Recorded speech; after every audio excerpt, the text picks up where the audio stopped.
Rey with Luke's lightsaber. Oh yeah. Boom, boom, boom, boom. Die, Kylo Ren. Ha ha ha ha. Except you won't die. This is the spoiler version of The Force Awakens vlog thing for Star Wars Week.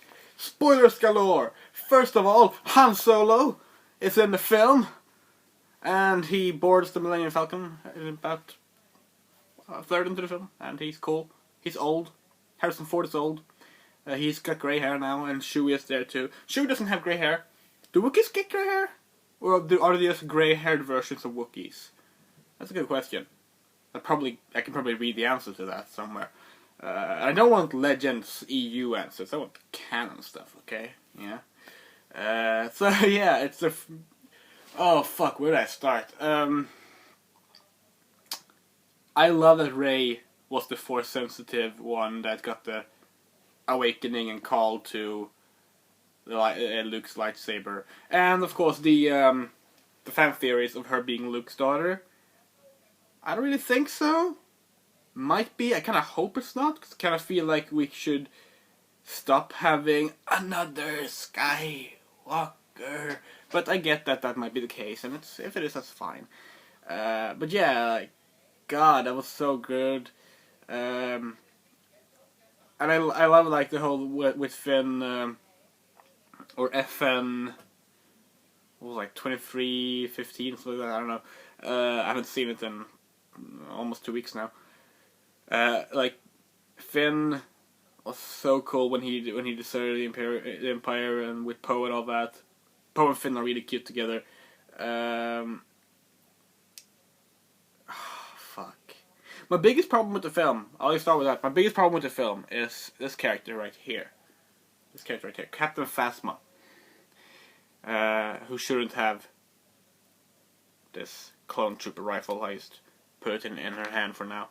Captain Phasma, awesome, badass, fucking Captain Phasma, played by Gwendolyn Christie. Is that her last name?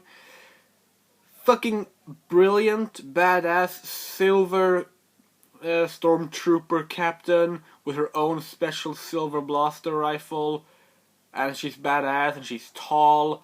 Like, look at Darth Vader comparison. Yeah, she's taller than Darth fucking Vader, and she's barely in the film.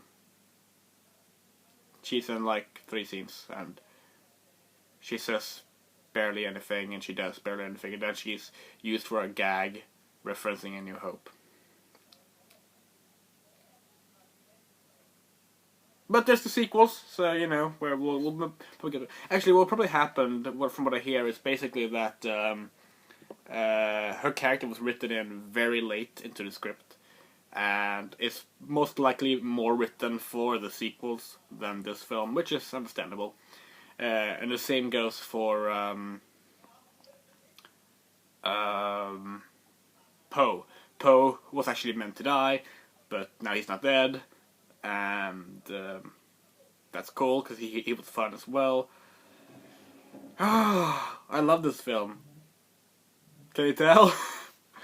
So yeah, Kylo Ren being Han Solo. Okay, so let's just go through the film from start to end. Poe Dameron, played by Victor Isaacs? Is that his name? I might be all wrong there, actually. And his loyal companion droid, BB-8, are looking for the map to Luke Skywalker, who has mysteriously disappeared. I'll get to that. The issue with that later. And, oh no, the First Order is also looking for the map, and they know that he's found it. So, Kylo Ren, the first knight of Ren, I think, comes down and is like, I'm looking for the map to Skywalker. I'm looking for the map to Skywalker. And they're like, you won't get it. You are evil now. Remember, you weren't always evil. Remember your family. I'm not going to reveal my family just yet. And he kills people, and Poe gets captured, and BB-8 escapes with the map. And that's where we meet Rey, who I have misplaced. Oh, she just fell over. That's where we meet Rey, who is a scavenger on not Tatooine, Jakku. And she's collecting like droid parts and spaceship parts and sells them for food, which has a really bad CGI alien. The only bad effect in the film. And she finds BB-8, and she finds that people are after BB-8, and for some reason she doesn't want to give BB-8 up. A reason that she's not sure of, but she just feels like, no, the droid isn't for sale. Meanwhile, Finn, a stormtrooper, was in his first proper battle and realized that he couldn't do it. Like, he just suddenly had a moment of, oh shit, I can't slaughter these innocent people. I can't do it. Like, it's not me. And decides to basically betray the Empire. And but he can't fly a ship. He's not a pilot. So he takes this Poe Dameron guy that was captured, and since he's a stormtrooper, he can escort him, and they steal a TIE fighter, and they crash onto Jakku, and Poe is presumed dead. So Finn, who was named by Poe, runs into Rey, learns about the droid, and explains like, the droid got the map to Luke Skywalker, we gotta get out of here. And they're like, oh shit, well let's try and get the BB-8 to the Rebel base then. And they escape in this old wreckage of a ship, the Millennium Falcon. And that's when Han Solo and Chewie shows up. Because they're like, this is our ship, we've been looking for it. Anyway, let's go help people. And then they go and they see Chewbacca's girlfriend, called like Maz? I don't remember her name. She's a cool little cute alien who's like really old and it's like, I am fucking awesome. Also, I have Luke Skywalker's lightsaber that he lost on fucking Bespin because I found it. But that's another story. And Rey hears it calling to her. Around this time, we get a flashback. I mean, we get a cut to the Starkiller base, which is the Death Star of the film. It's the Death Star built inside a planet, which is fucking badass. And it drains the sun's energy to then shoot the sun's energy to obliterate not just a planet, but all the orbiting planets in said system. So that's awesome. But we find out that Kylo Ren, oh no, is Han Solo and Leia Organa's son. His name is Ben. And he turned to the dark side after being trained by Luke. And Luke took this so personally that he just left the galaxy and disappeared. And that's a pretty decent setup. Because Kylo Ren is basically the emotional, angry teenager. And it works really well. He becomes a really good villain as a result. So what happens then is that, well, they go and they have to destroy Starkiller Base. Rey's like, I don't want to be a Jedi, I just want to go back and wait for my family on Jakku. They've been missing all my life. And Ma's like, you know they're not actually coming back. You need to do this. She's like, no, I won't. So Finn is like, I'll do the lightsaber thing and I'll protect Rey. And he does the lightsaber thing. And there's a stormtrooper that fights him with like a anti-lightsaber vibro tonfa, and he yells traitor. So it's now called TR-8R by fans, which I think is pretty clever. But yeah, then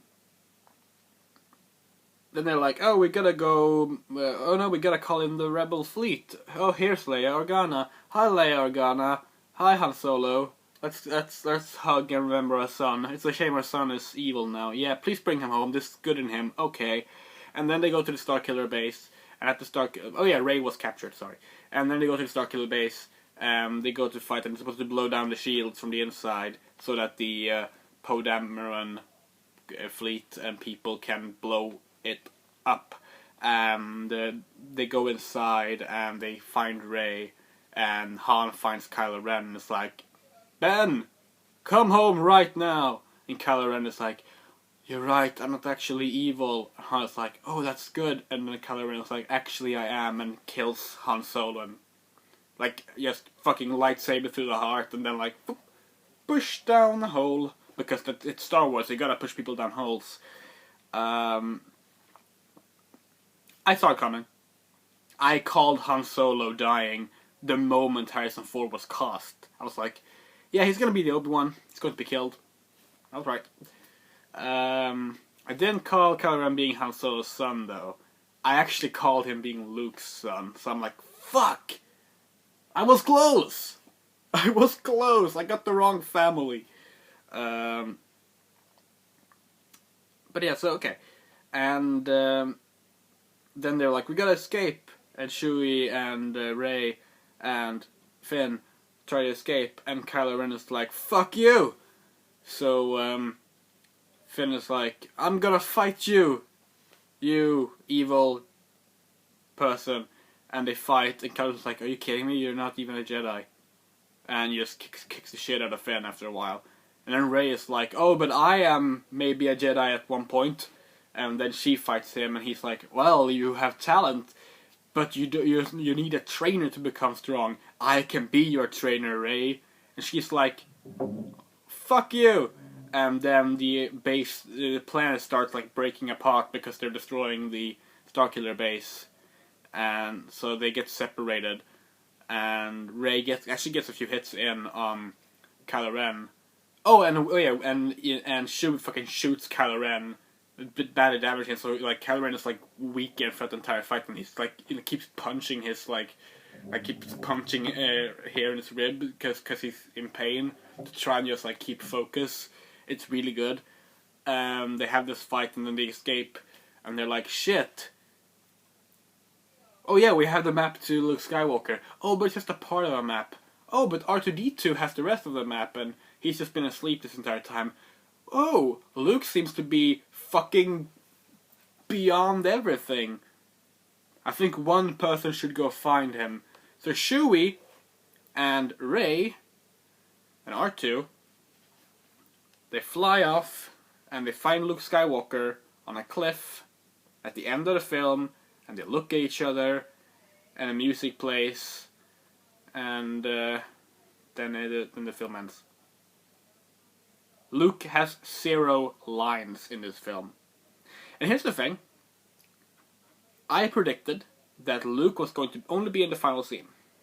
I thought he was going to be in a cave, and I thought he was going to come out and say something like, "You're finally here," or something. And that was going to be the end. But no, he had no lines, and he was on a cliff, not in a cave. Still pretty close. I loved it. I fucking loved it. Although, this is the issue.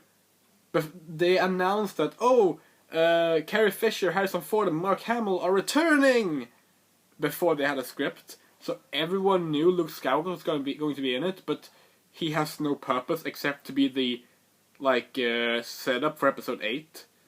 Meaning that, well, maybe it would have been better to not announce that he was in the film and have that be a surprise. Because, I mean, really, I know these things leak a lot, but when you're literally only in a film for, 10 seconds at the end and you're just standing on a cliff, you can probably get away with that. Maybe. At least try. But yeah, that's The Force Awakens in a nutshell, and it's fucking great. It's really fucking good. It's... Yeah, I mean, it does kind of suffer a bit from just being a newer hope. That we have Rey with her lightsaber. Because, I mean, it's so point by point a new hope, although with certain elements of Return of the Jedi added in, and some of Empire as well. It's a bit best of original trilogy, but put inside the linear story structure of A New Hope, and it works. But, the first thought I had going out of the film was, that was a good remake of A New Hope. And not so much that was a good sequel, you know? But it's great. It's really great. And I can't wait to see episode 8. And it's going to be a long wait. We have Rogue One in between, but The Force Awakens was fucking great. It was so fucking good. Like, it really like just. Mm-hmm. I didn't go to the cinemas much this year. I saw Spectre, and I saw The Force Awakens, and I'm so glad I saw The Force Awakens. I'm pretty glad I saw Spectre as well, but not nearly as much as The Force Awakens. The Force Awakens was just marvelous. Yeah, I think I'm done. I don't really know what else I could possibly say. Oh yeah, C-3PO and R2-D2 are now the only characters to have appeared in every Star Wars film. Actually, Anakin almost appeared. Apparently, Hayden Christensen. If you look in the concept art, Hayden Christensen's Episode 3 Anakin had a Force Ghost appearance in one scene, possibly when Rey has her whole visions of the past, and you can hear voices from like Yoda and stuff, which you can hear Obi-Wan. So you could technically say Obi-Wan is in all 7 episodes, but I kind of want to have an on-screen appearance, not just voice to count it. So C-3PO and R2-D2 are the only characters to appear in all 7 films now. Which, yeah. C-3PO is Big Boss now. You only get that film. You only get that reference if you already saw the film and you know Star Wars 5. I mean, Metal Gear Solid 5 and Phantom Pain. I want to see it again. My brother's seeing it today, and I'm not. But yeah. Anyway, take care. Star Wars week was really fun, and yeah. These are my only Force Awakens toys so far. So there we go. Goodbye.